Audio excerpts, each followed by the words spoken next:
Hello and welcome to the Bulgarian Grand Prix circuit. It's a brand new circuit on the outskirts of Sofia, where we have just had a very uneventful qualifying session, I think is the best way to say it. Well, eventful and uneventful at the same time, really.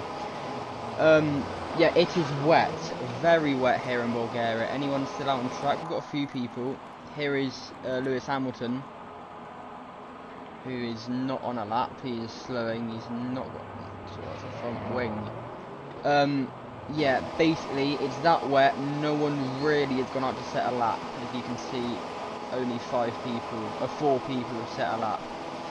Verstappen, who's on pole by 28 seconds, which is a crazy margin. And we've also got Vesti and Sainz also setting laps. Apart from that, no one has set laps. This will not be your grid. The grid is going to be an average of the 3 practice sessions. So unfortunately, we will not know who is where on the grid until tomorrow for the Grand Prix. They'll sort all that out overnight to decide what the grid is. And then, yeah, of course, the top 4 will be the same. That won't change because they've set a lap time, so it was only fair that they'll be able to be where they are. Yeah, it's a very confusing one because no one's driven the circuit before. It's a brand new one. No one knew how it was going to be. This storm was completely off the forecast. All 3 practice sessions were completely bone dry. It's been very unexpected from the whole grid to have this. No one's really set that. Some people have gone out and thought it's way too wet, and then some have decided, you know what, we will stick it out, see what happens. And yeah, these 3 have all set lap. Oh, 4, sorry, have all set lap times. And oh, hang on, Russell's a set lap time, but qualifying's meant to be over. A bit strange how that's happened, but yeah, in all fairness, actually, he set a 3-minute lap time. He must have started that before the checkered flag came out. So, yeah, Russell is now P5, so that's him locked in. And I'm not sure if Hamilton is the only car out on track apart from Lawson and Doohan.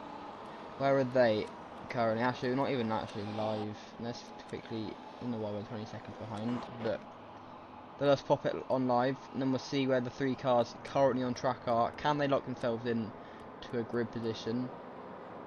Oh, there's actually more cars. Oh yeah, it's the ones that have already set lap times also. So Hamilton's there.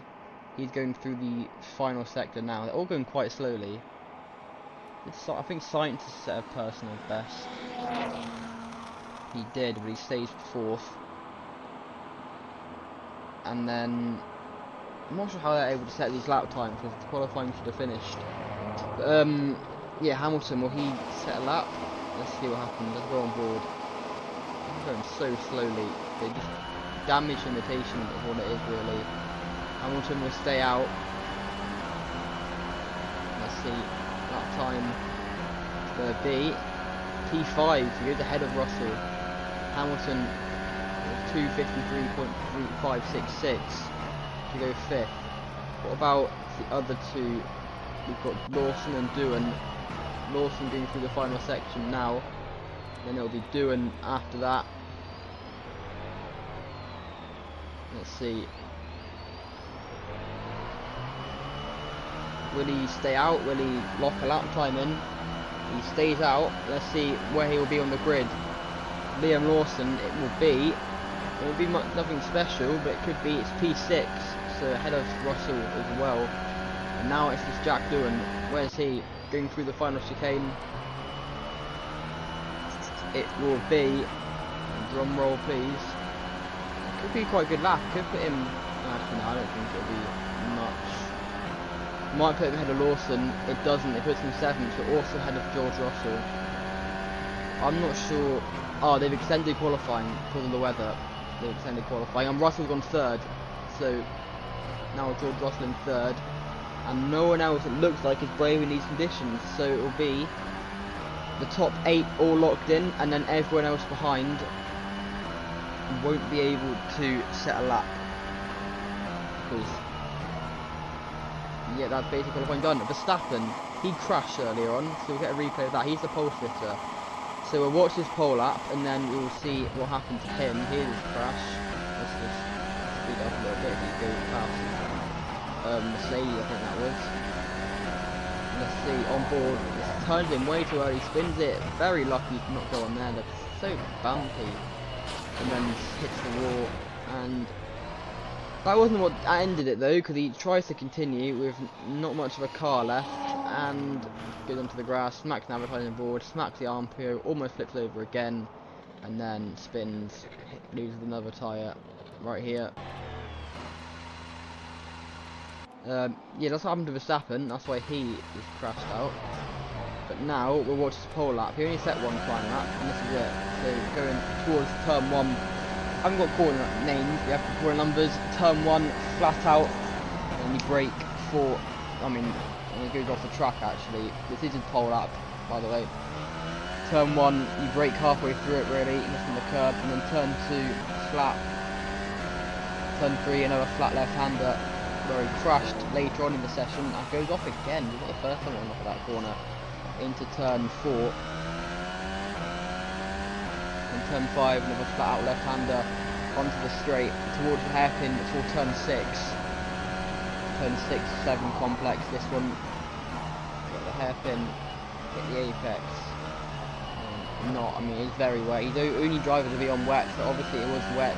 They were the best tyre. It was so much quicker than everyone else. Turn 7, flat left towards turn 8, the hairpin, brakes early, steadily goes through, still almost goes wide, and then flat out left hand, turn 8, another flat out left hander as he goes past the V-carb, not sure which one it is.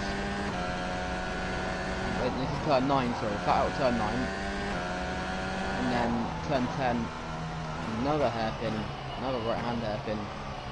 It's actually not, it's a double apex corner, turn 10 and 11. A little bit of a straight, turn 12, another right, goes into the gravel yet again. Turn 13, we got a hairpin. Then turn 14, 15 and 16 corners this track. We've got the chicane. Very slowly, got a McLaren in front of him of Lando Norris. Slowly going round and then across the start finish line. You see people coming to the pits, they realise it's way too wet, no point risking damage. Hopefully they can repair Verstappen's car for tomorrow. It's not too badly damaged. As Verstappen starts on pole. There was another accident actually involving a McLaren. The McLaren that it is, I do not know. Was it Piastri? It wasn't. It would have been Lando Norris, possibly. Actually, hang on, it could still be Piastri. It was Piastri.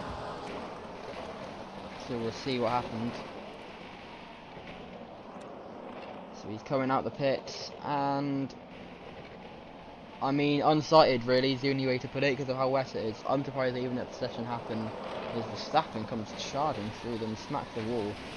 That's what happened to Piastri. Was second in the championship until last race. He's now 6th. He's lost a lot of time. Anyway, we'll go through your provisional top 8, and then we'll of course go through the rest of the grid tomorrow, because it may say like this. This is the FP3 results that we've currently got, but they still need to put the FP2 and FP1 averages into this. Of course, you've got the wildcard for this weekend, Bulgarian at his home race, Nicola Solov, normal F3 driver but in the Red Bull Academy. They thought, let's put him in the race. He's in 20th. Well, he was 20th in FP3. I'm not sure how he'll end up with the averages, but we'll see. Anyway, we've got Doohan, Lawson, Hamilton, Sainz, Vesti, Russell, Leclerc and Verstappen. Go through your championship standings actually, because we haven't really gone through that. Of course, we have got wildcards. There's currently 31 drivers who have scored. We've got Pelot, Wickens, Marty, Mini on 0, and then Bortoleto and Crawford on 1. Those two aren't wildcards, but they are replacement drivers. Bortoleto's actually racing this weekend, replacing Teo Pourchaire. Pourchaire's at Silverstone racing in the 4 hours this weekend for European Le Mans Series, so he is not racing. Bortoleto in his place. The 1 point he got from pole in the Australian Grand Prix, which was a very big surprise for that one. Crawford will also be back for one more race this year. He was scheduled to race in Belgium next week, but then Aston Martin remembered they can't use him. He's racing in F2 at Baku. So they're putting in Pepe Marti. They were going to put in Van Dorn, just like they did in Malaysia last year, but they're going to put in not Pepe Marti, Mari Boya. So of course he won the Spanish Grand Prix as a wild card a few weeks ago. 2 points, Stroll and Rossi. Of course, Stroll's had an abysmal season so far. Rossi the wild card. 8 points, you've got Ocon, Fornaroli and Joe. Ocon full time, apart from the sprint win in Valencia, have been quite poor. Then we've got Fornaroli the wild card, Joe the replacement driver. Verstappen, he's had a horrid season so far, on 9 points in 20th. And then, apart from that, every single full-time driver apart from Verstappen, Stroll and Ocon are within 30 points of the championship leader, no, 40 points of the championship leader, Oliver Behrman, which is crazy to think. And a win could massively boost their championship contention. And the top 11 are all within 30 points, so yeah, very close. 8 points is the gap between Behrman, Norris and Tsunoda. Norris and Tsunoda on level on 52, and Behrman on 60. Russell 46 after his win 2 weeks ago in Canada.